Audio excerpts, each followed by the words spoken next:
Students have access to the studio spaces 7 days a week, but not 24 hours, because we want to encourage healthy modes of working going into the profession. Students have dedicated space according to the year, and they get their own desk.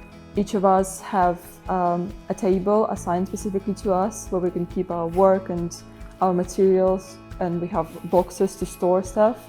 Because the students have a lot of studio space, it means they can start a model, lay out their materials, work there a few hours, have lunch with their friends, come back later, and it's all still there. And that's really important in the School of Architecture. We have a lot of powerful and typical equipment, such as bandsaws, a circular saw, disc sander, linisher, scroll saw, as well as many handheld tools. We have a laser cutter, we have multiple 3D printers of many types. We endeavour to make sure that everyone gets the amount of time that they need to be able to construct what they want.